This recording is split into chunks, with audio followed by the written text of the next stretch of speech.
야법들 이런 것들이 줄줄이 쌓여 있거든요. 네, 걱정입니다. 국회에서 현재 진보개혁 진영이 압도적 과반수를 가진다고 해도 한나라당이 사김없이 몸으로 저지를 할 거기 때문에 또 지난번처럼 국회의장께서 나는 직권상정 죽어도 못한다 이렇게 해서 국가보안법도 못하고 이런 상황이 되면 굉장히 곤란하거든요.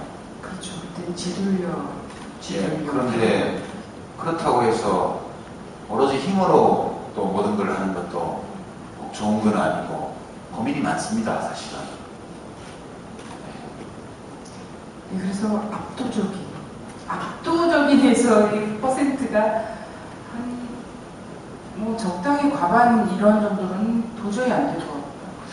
17대 총선 때요. 열린우리당이 152, 민주노동당이 10, 그렇게 해서 162석이 있었거든요. 연합하지 않은 상황에서 그렇게 나온 겁니다. 물론 탄핵이라는 특수한 상황이 있었지만 그 당시 제가 열린우리당 경기도당위원장이었는데요. 제가 이제 목표를 그때 기자들이 묻기에 1월달, 2월달인데 기자간담회에서 경기도 49개 선거구 중에서 35개를 당선시키는 것이 목표다. 그 다음에 그 목표 달성이 어려울 경우에는 30개를 할 거다. 뭘 근거로 그렇게 얘기를 하느냐 해서 제가 30개를 하면 열린우리당이 제1당이 되고 경기도에서 35개를 하면 딱 과반수가 됩니다. 이렇게 얘기를 했어요.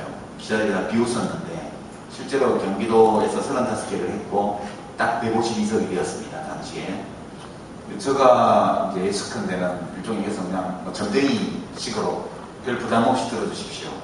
아까 말씀드린 것처럼 진보통합, 그 다음에 민주대연합이 잘 되면 저는 진보개혁 진영의 의석합이 180석 정도 될 수 있을 것으로 기대합니다. 탄핵 때보다 한 18석부터 많은 숫자요. 한나라당은 탄핵 때보다 더 어려운 처지에 몰릴 거라고 저는 보고 있습니다. 민주당은 어떤 경우에도 120석 이상은 할 걸로 봅니다. 연합을 해도 120석 이상은 하고요. 연합을 하지 않아도 120석 이상을 하도록 되어 있습니다. 연합을 잘하면 국회의 확고한 다수연합의 제1당, 혼자서 과반수는 안 되지만 과반수를 훨씬 넘기는 안정적인 다수연합을 이끄는 제1당이 될 것이고요. 연합을 제대로 하지 않으면 제2당이 될 것으로 생각합니다. 120석 이상은 하지만. 왜냐하면 그 상황에서는 진보정당들이 자기의 몫을 맡아주지 않고는 한나라당을 이기지 못합니다. 이제 이 점을 연합해도 120석 이상 플러스 알파, 연합 안 해도 120 플러스 알파, 연합하는 쪽이 향후에 국회를 운영하고 민주당이 원하는 입법을 하고 정권 교체를 해서 민주당이 원하는 국가 운영을 하는데 훨씬 더 좋은 방법이라는 것을 제가 거듭거듭 공개적으로 말씀드리고 사석에서도 말씀드립니다만, 근데 민주당은 오로지 연합함으로써 얻을 것만 있지 잃을 것은 없습니다. 그런데도 제가 무슨 말씀을 드리면 그 속에 무슨 암수가 숨어있지 않나 이렇게 의심하시는 것 같기도 하고, 근데 그런 거 아니고요. 진짜로 저는 그런 정도로 전망을 합니다. 그래서 아까 진보통합이 얼마나 중요하냐. 진보당들은 현재의 지지율은 높지 않지만 이 진보당들의 선택이 한국적 야권 전체에 굉장히 큰 변화를 몰고 오고, 야권 전체에 몰고 온 변화가 근본적으로 한국적 지형을 바꾸고 2012년 총선과 대선 전망을 바꾼다는 의미에서 현재 몇 퍼센트의 국민 지지를 갖고 있느냐와 별개로 민주노동당이나 국민참여당 지금 당대회 전당원 투표 앞두고 있는데, 이 선택이 너무너무 중요한 선택이다. 이런 정당들이 이런 선택을 할 때, 당원들이 이런 결정을 할 때는 내 자신의 기분, 소망, 자존심 이런 것보다는 나의 행위가 결과적으로 국민들에게 미치게 될 영향, 나의 선택이 가지고 오게 될 정치적 결과에 대한 책임의식, 이런 것들이 훨씬 더 무겁게 그렇게 받아들여지는 가운데에 민주노동당의 당대회, 대의원대회죠. 국민참여당, 전당원이 투표한 전당원대회, 이 결과가 양쪽 모두 3분의 2 이상 이렇게 나왔으면 하는 바람을 가지고 있고 요새 잠이 잘 안 옵니다. 그래서 박수 한번 크게. 조만간 강원도에 현명한 나라가 있었으면 합니다. 얼마 전에 제가요, 그 여성 농민대회 시청을 다녔던 때를 거기 간 적이 있었습니다. 갔는데 그 당 대표님들이 쭉 야당 대표님들이 이렇게 쭉 쓰셔서 한 말씀씩 이렇게 하셨어요. 그래서 민주노동당 진보신당이 이제 진보 대통합 강한 진보 정당 만들겠다. 9월 안에 해서 우리 농민들이 더 좋은 살기 좋은 나라 만들겠다 이런 말씀 쭉 하시고 이제 유시민 대표님이 마이크를 받으셔서 거기 그 새로 정당도 하시고 한다고 하는데 저희도 좀 같이 하게 해주십시오 이렇게 말씀을 하셨습니다. 하시면서 동지도 많을수록 좋고 친구도 많을수록 더 좋은 것 아닙니까? 이런 말씀을 하시는 걸 제가 되게 인상 깊게 보면서 지금 굉장히 많은 그 큰 각오와 결심으로 이렇게 지금 진보 대통합이나 이런 것들에 나서고 계시구나를 계속 거듭거듭 확인을 하는 과정이었던 것 같습니다. 질문들이 굉장히 많이 또 들어오고 막 이랬는데요. 자, 보수든 진보든 정치에 관심 없는 친구들 어떻게 설득할 수 있을까요? 라는 질문을 맨 마지막으로 이건 정치인들의 과제이기도 하지 않습니까? 이건 학생이 써낸 것 같습니다. 저는 그러니까 그 사람들의 마음속에 어떤 물결을 일으켜야 된다고 봐요.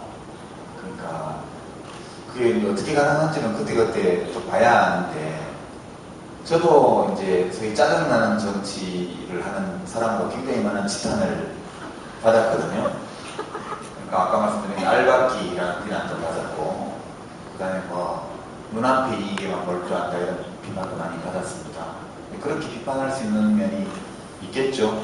있는데 이번에 이제 서울시장 후보 비정치인들끼리 정당원이 아닌 분들끼리 간단히 만나서 이렇게 하지 않습니까? 근데 정당들은 그와 달라서 여러 가지 의견 절차나 이런 것들 혼자 몸이 아니라서 그렇게 하긴 좀 어려워요. 그렇긴 해도 유권자들이 생각할 때는 그래도 좀 시원시원한 맛도 있고 사람들이 이렇게 국민들이 원하는 게 있을 때는 좀 알아서 좀 착착하고 이런 게 있을 때 사람들 마음이 좀 움직이는 것 같아요. 그러니까 이제 지지율 50%가 5%한테 양보했다? 그게 비상식적인 거 아닙니까? 그런데 그분들은 개인들이라서 사실 그게 수월한 점이 좀 있긴 하지만 또 안철수 원장님 같은 분이 대학 원장이시니까 안철수 박사님 같은 분이 또 설마 서울시장 되는데 이렇게 집착하시겠습니까? 그러니까 큰 어떤 사회를 이롭게 하자는 큰 뜻을 가진 분인데 그렇게 서울시장 할 수도 있고 안 할 수도 있는 것이지 이런 입장에서 하신 거로 저는 보는데 그것이 많은 유권자들이 볼 때는 좀 새로움으로 다가오는 거 아니겠습니까? 진보든 보수든 뭔가 유권자들의 관심을 받을 만한 그래서 마음에 어떤 끌림이 생기게 만드는 그런 인물이 필요하다고 저는 생각해요. 그래서 하다 보니까 참 뭔 말인지 모르게 됐는데 여하튼 왼수처럼 싸우던 사람이 갑자기 친구 되면 또 새로운 거 아니겠어요? 저는 그렇게 생각합니다.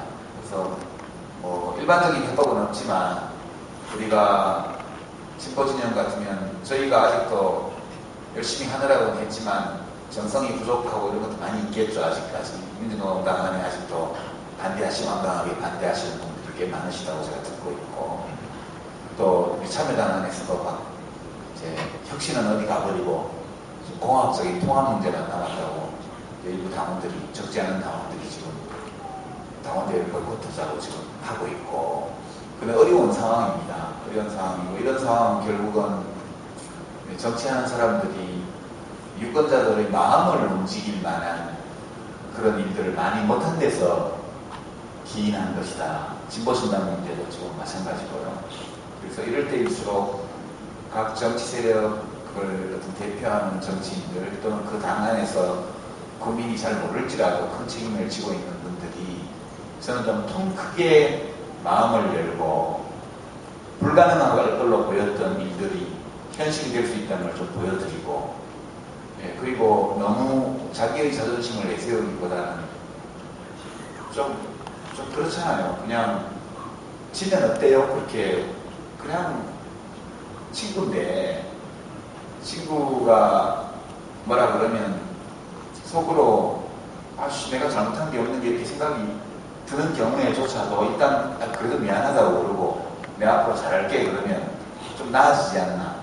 뭔가 좀 이 야권 그런 진보개혁 진영 쪽에서도 그런 새로운 노력, 시도, 변화, 결국 혁신 이런 모습들이 국민들에게 보일 때 좀 실망한 나머지 관심을 끄고 있던 시민들도 관심을 더 가지고 나도 뭔가 해야 되겠다는 생각을 좀 더 하게 되지 않나. 일일이 무슨 논리로 설득하기보다는 그것도 가능하겠지만 정치인들의 행동으로 어떤 새로움을 열어나가는 그런 모습들을 보여주는 것이 이 시기에 할 수 있는 일이다 이렇게 생각해요. 그런 면에서 저도 뭐 얼마나 하고 있는지는 모르겠는데, 예, 그런 서로 마음을 녹이고 서로 껴안고 그런 모습을 많이 보일수록 국민들이 좋아하시지 않을까 그렇게 생각합니다.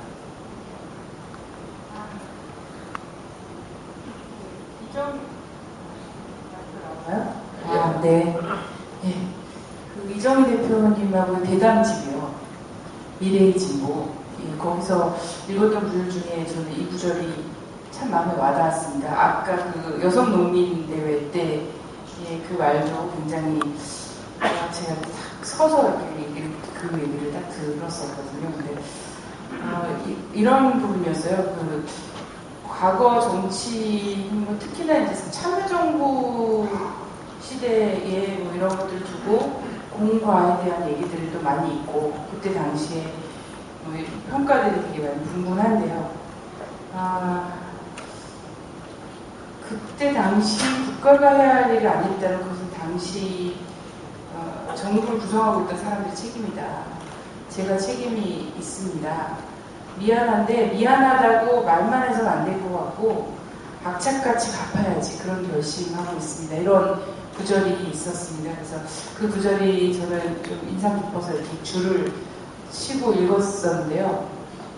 악착같이 좀 약간 미안한 마음도 성찰이 되는 부분, 다들 뭐 저희들도 다 그렇습니다. 그래서 운동을 하다가도 그렇고 우리 학생들이 또 친구와의 관계에서도 그렇고 해서 돌아보면 또 반성할 부분이라든가 아니면 내가 이때 이렇게 더 잘했으면 좋았을 부분에 대해서 그냥 이렇게 짚고 넘어가는 게 아니라 악착같이 갚아야지라고 생각하는 거에 사실 평범과 비범의 차이가 거기서 나타날 수 있을 것 같거든요. 그래서 악착같이 갚겠다는 분에게 그리고 뭐 이런 하여튼 국민들의 이해와 요구를 바탕으로 해서 어떤 2012년대 포부 이런 것들을 지금 국민들과 소통하고자 하는 분에게 무한대의 시간과 기회 이런 것들을 좀 줄 수 있는 우리가 좀 줄 수 있었으면 좋겠다 이런 생각이 드네요. 그래서 큰 박수